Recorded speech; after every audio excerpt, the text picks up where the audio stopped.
Hello and welcome to Frontline for Times Radio with me, Kate Chabot. And today we're catching up with General Philip Breedlove. He's a highly decorated four-star general who served 39 years with the US military. He was Commander US European Command and Supreme Allied Commander Europe between 2013 and 2016. General Breedlove, really great to see you again. Thank you so much for your time.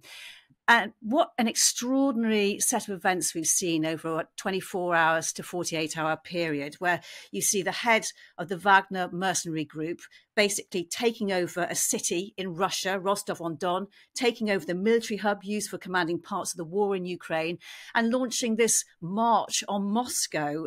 He said it was a march for justice. Putin says it was attempted mutiny. When you were watching those events unfold, what was going through your mind? Well, first of all, Kate, thanks for having me. So we shouldn't be terribly surprised by what happened, although it is fairly shocking. Because remember, Mr. Pregosian was having a running battle with the leadership in Moscow for months. He accused Moscow, specifically Shoigu and GarAZimov, of not giving him the equipment he needed for his soldiers in Bakhmut. He used language I have never heard from a Russian commander about the leadership of the fight and how the fight was going. He was never critical of Mr. Putin, but he was extremely critical of the Russian high command and defense minister. So we shouldn't be shocked by how this sort of started. But the fact that, as you described, this man with a large personal army then used language about the war, which I think is something we should discuss, and the leadership, and launched off is really amazing. Now, before I stop, just one more point. There was actually two cities. Voronezh was also pretty much under his control. And in both cities, he was widely accepted. There was almost no issue as he took the cities over. There wasn't fighting in the streets. People were actually cheering.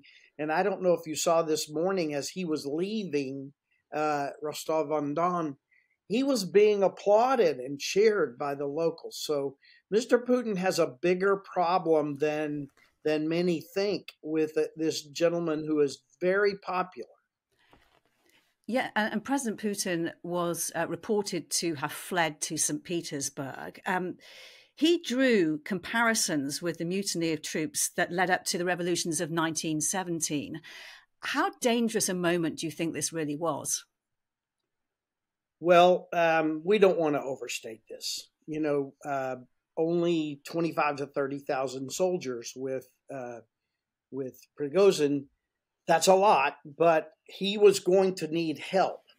And I think that when Kadyrov, the Chechen general, who has a much bigger force than Putin, came out and said he was going to fight for Russia to maintain Russia, I think that was pretty much a breaking point for Mr. Pregosian. Mr. Pregosian was getting support from the surrounding areas of Rostov-on-Don, and I don't know for sure, but we hear also from Voronezh. But he was not getting the big movements of forces that he would have needed to continue his attack. And I think Kadyrov was sort of the breaking point in non-support for his way forward. And I think that he made the better part of bad decisions. And Yevgeny Prigozhin denied he was trying to oust Putin and said he was demanding this change in leadership, which you've alluded to, of the Russian army. The animosity between him and the chief of the general staff and the defense minister, Sergei Shoigu, is well known. You did expect this to happen, did you, this kind of thing? No, I don't want to say that. I expected that friction was going to continue and that maybe Prigozhin would get more and more support, and this would become more of a political thing than a military thing. I must tell you that I was surprised that he actually launched up Highway 4 headed to Moscow. That was a major change in events. And that point about the numbers of troops he had, I mean, he said, what, 25,000, you said possibly 30,000, but other reports say only 2,500. It's very difficult to know the truth in this, isn't it? It is. Everything's a little bit confusing in Russia. It's never what you see when it first comes out. We always have to kind of let the dust settle and begin to see. I'm sure it was more than 2,500. That may have been all he had in Rostov-on-Don, but that's all he needed, isn't it? I mean, it was bloodless the way he took that area over. And we haven't talked about it, maybe we will, but what an effect on the troops in Ukraine to look over their shoulder and see what is happening in their command and control headquarters and the headquarters that supplies them there in Rostov-on-Don. And frankly, we're not really sure what's happening down there right now, truly. I mean, it looks like Pregosian is leaving, but if you saw the passion of the people about him and what he did, Rostov-on-Don is still a bit of a question mark. Why do you think he was welcomed like that? Well, I'll tell you a couple of things, and you're going to laugh because these are not the big geosecurity things that people want to talk about. But he was a leader. He was out amongst the men. He visited the front, lived on the front. He went to see the wounded. He was all over this fight. He was a soldier's soldier leader. And and that's what wins the minds and the hearts of those that are fighting, to have someone like that out there. And frankly, he was flamboyant. You know, he was. I don't want to parallel him to any great Western leaders, but you know, he had some characteristics of some of the best Western leaders in the way he approached his folks, and you know. Juxtapose that to Mr. Putin, who we're not sure he ever went to the front. Some still believe it was a body double that made that one visit to Ukraine. I don't get into those conspiracy theories, but Mr. Putin is not visible at the front. He's not a leader's leader among the soldiers. He sits at a table 40 feet long from people who come to visit him. He is about as opposite of Pregosian as you can get. And then one more time, just one last shot over the bow here for Mr. Putin. When Ukraine was attacked, Zelensky stood, and Zelensky's wife and Zelensky's children stood in Ukraine with the people. The minute Mr. Pregosian started up Highway 4, Mr. Putin left. And yet, General, as quickly as it started, that march on Moscow came to an abrupt end with this deal where Pregosian is invited into exile in Belarus. No idea if he's actually arrived yet or anything like that. And Wagner troops will be integrated into the regular army, and those that aren't will not be punished. It does feel a little bit orchestrated. Well, I think it's convenient, and maybe orchestrated is the right word. And frankly, if I was Mr. Pregosian, I would arrange for some really good security, because like many other Russians who have gotten made opposition statements to Mr. Putin here recently, most of them have inconveniently fallen off of their second or third floor balcony. A few of them got the famous polonium headache with the poisoning. But the fact of the matter is Mr. Putin eliminates people like this, and Mr. Pregosian, no matter where he's banished, is now, I think, a target. And I would be still a bit suspicious about how his soldiers are going to be treated. Everything now seems to be roses and kumbaya, but we'll see exactly how it all works out. And we also don't exactly know the fate of Valery GarAZimov nor Sergei Shoigu, but it does look like there have been or will have to be changes. What effect do you think all of that is going to have on the Russians fighting in Ukraine? Well, I'm going to not give you an original thought. I'm going to agree with many voices out there right now, and that is that there is a lot of there's a lot of instability in the leadership of Russia in all measures, instability as far as Mr. Putin's hold on the reins of power, instability at the top of the military. Remember that these are people that don't always work together. They're all vying for the next place where they can make more money. They're all kleptocrats. It's all about how do they extract money from the people of Russia. And they're all wanting to get to that next higher level where they can find more ways to remunerate themselves. You've been very critical of the Russian military leadership in the past. If the chief of the general staff, General GarAZimov, is in fact going or gone, is there anyone better to replace him? Well, first of all, I think Valery GarAZimov is actually a pretty capable guy. But I've said that I'm not sure he was running this war. There are learned people who believe that really it was the GRU or the FSB or others that were guiding Mr. Putin's thoughts on this war as opposed to the general staff. And I said recently, I stand by it still, that as we now begin to do lessons learned on how the Russians have failed, we really need to understand who was guiding Mr. Putin's thoughts. If, in fact, these were GarAZimov's directions and Shoigu's directions, then they need to be gone, because this war that Mr. Putin began is failing him. But once we really begin to understand who might have been directing this and leading Mr. Putin's thoughts, it may be less about Shoigu and GarAZimov and more about others. And then shame on Mr. Putin for having listened to the wrong bunch. And now Russia, the people of Russia, the country of Russia, is paying the price. On the specific subject of the Wagner troops, supposing they are integrated, or some of them are integrated into the regular Russian forces, how easy will that be to achieve? Not. I mean, most of these folks who migrated to Pregosian's army, I mean, a lot of them are former Russian military, and they went to Wagner because there was more money, benefits, and expectations with Wagner. And it was this was a pretty capable force because they had a lot of experience from things like the Russian army.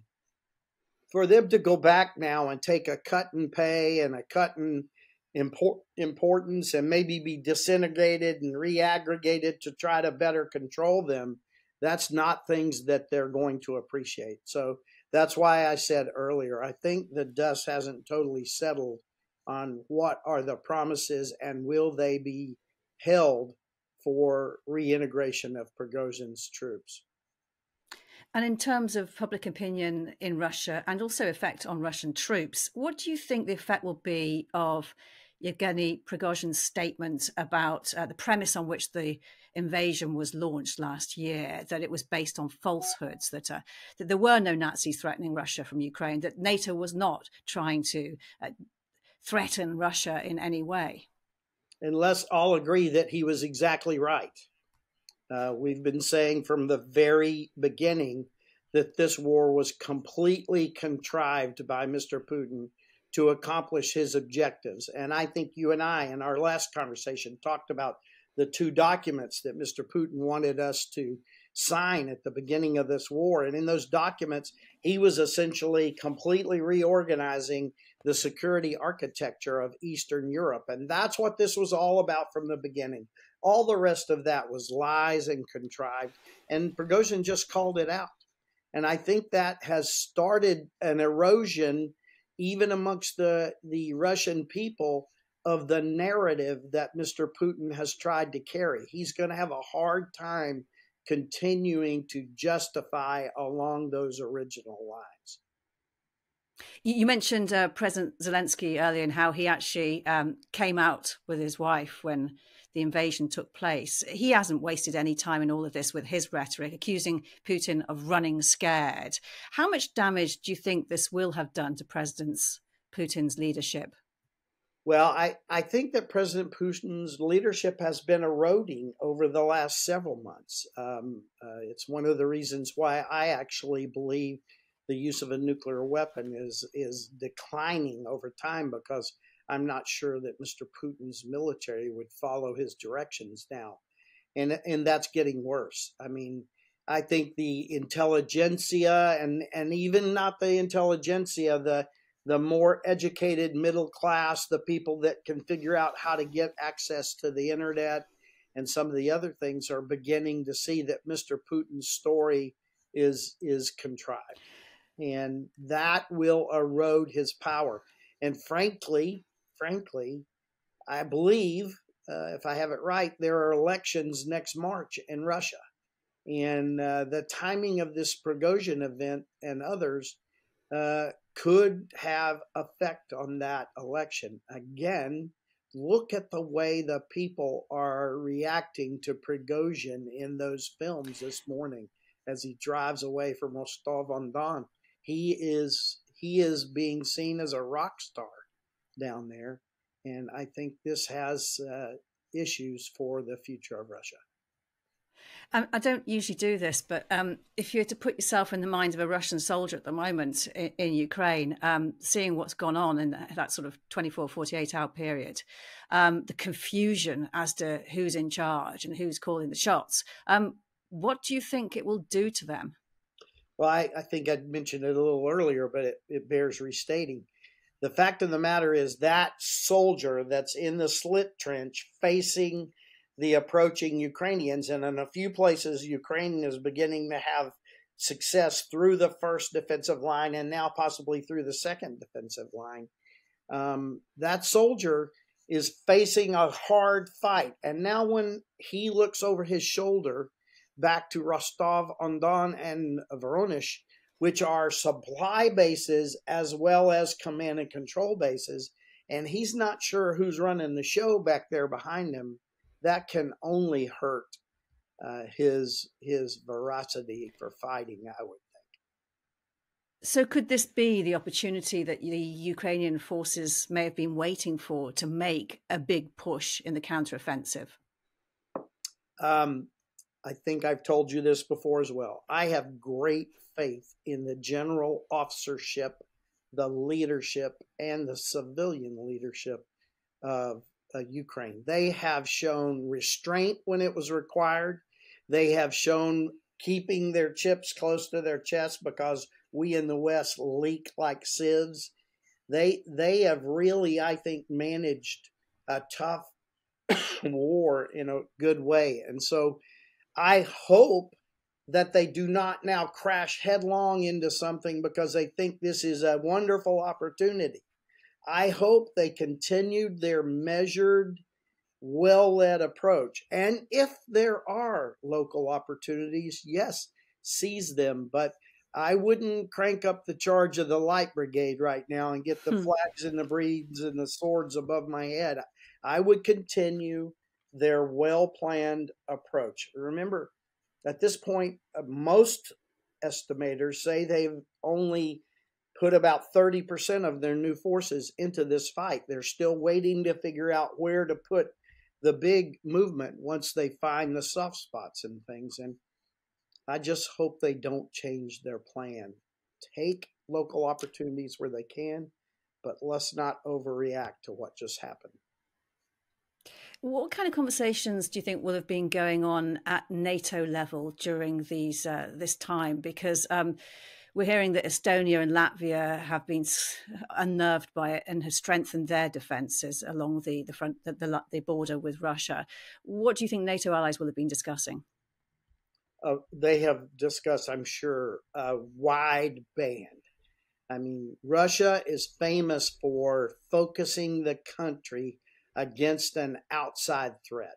I'm sure they discussed the craziness of Mr. Putin maybe lashing out to try to get NATO involved, to get his country behind him again. That could have been something they discussed. I think that they may have discussed what happens if the leadership of Russia implodes, and what does that mean as far as unrest along their borders, and possibly flows of Russians coming out as they did during the first conscription of forces, the first mobilization of this Ukrainian war. They may have seen a big movement out. And then all the way to the other end, I do know, or I'm guessing that they would have discussed loose nukes. I mean, if Mr. if Mr. Pregosian roars into Moscow and actually there is pandemonium among the leadership, who's in charge of the nuclear force? So I think there's a wide range of what they've discussed and prepared for. There is the NATO Summit coming up in Vilnius in a few weeks' time. What do you think will be the top priority there? Well, without a doubt, they're going to discuss how and what do they do with Ukraine and when, on what timeline. There are strong voices now, including France and others, that are saying now is the time to do it. And these are big changes, big nations making big changes about their approach to what Ukraine should be able to do vis-a-vis becoming a member, an ally in NATO. And then again, there are still nations, unfortunately, like mine, who still have a nay voice out there. And so there will be large conversations about what and when to do with Ukraine. And I believe, much like almost every summit since the one that I was a part of after the first invasion of Ukraine, there will be more discussion about increasing the readiness of NATO forces along the Eastern Front with Russia. Finally, President Putin appears to have survived this for now, but the question is, for how long? Well, I'm not going to try to predict the future. It's almost always a dicey thing. But I would tell you what many others are saying, and that is, it is clear that Mr. Putin's hold on power is diminished, and that he is going to have to work hard to continue to cobble together leadership among these people who are challenging him.